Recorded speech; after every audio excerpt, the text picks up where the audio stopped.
How's it going, YouTube? This is Adam Smith from Beer Bros Philly, and I'm with the guys from the Bucks County Brewers Club. And I have the founder and the president. I have Ed McAdams, and I have Mike Slacker here. And I want these guys to give you a little info about how they get started in this club and what it's about and what they're doing. All right, Ed, how did it start?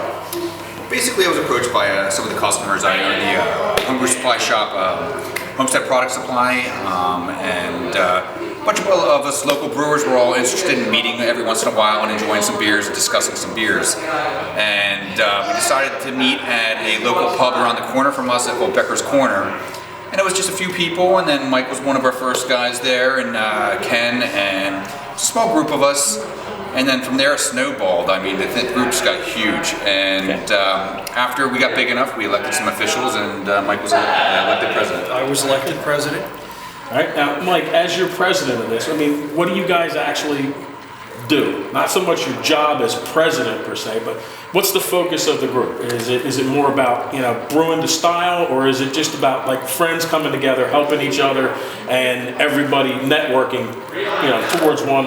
I think it's a little bit of both. I think we have a great group of guys. I think we have brewers that, guys that have been brewing for a while, and they can share their knowledge with us. And I've been doing this a couple years now, and I enjoy what I do. I like the beer that I make. I think I like everyone else's beer. Sure. Share alike. Right. Exactly. Well, I mean, that's what we're doing here. Everybody's bringing their beers in, everybody's sampling it, and everybody's getting their own little critique of it, even the stuff that isn't in the competition that you guys set up every month, for a Pacific style, which is rated on a style. You guys are all about flavor.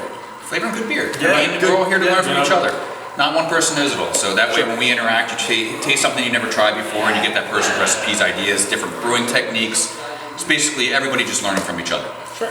Absolutely, I have to agree with that. Yeah, it's, we all come together, and everyone knows different things. So when we all, someone has a question about one thing or another thing, and we can definitely feed from each other. Yeah. Right. Now, something new that you guys discussed, which I saw and you talked about early on in the meeting, was you're going to branch out a little bit and get into the club competing in different beer venues and competitions. Yes. What's the deal with that? How are you guys going to approach that kind of stuff? There's a lot of local clubs that like to compete in the area, and there's 4 major competitions. Say the 4 major ones are, the first one is not War of the Warts. It is. It's War of the Warts. Then there's Buzz, it's a Lehigh Valley one. Malt Madness. Malt Madness, yeah. And then after that you have Stony Creek. And us being some of the newer clubs, we have yet to actually be placing in these competitions, but hopefully we want to change that we this year. We want to go out with guns blazing. Sure. So that's what we were going to go at, is just actually study the BCJP guidelines and really hit the competitions hard this year. Sure. Yeah. So I wish you guys the best of luck. I appreciate you having us out, and thank you so much. You guys Thanks, keep Adam. growing. All right. Cool. And good to see you again, buddy. Yeah, you too. All right. Appreciate it, Ed. And Thank we'll you. talk to you later. Take it easy. That's Beer Bros Philly. We're signing out. Thanks, YouTube.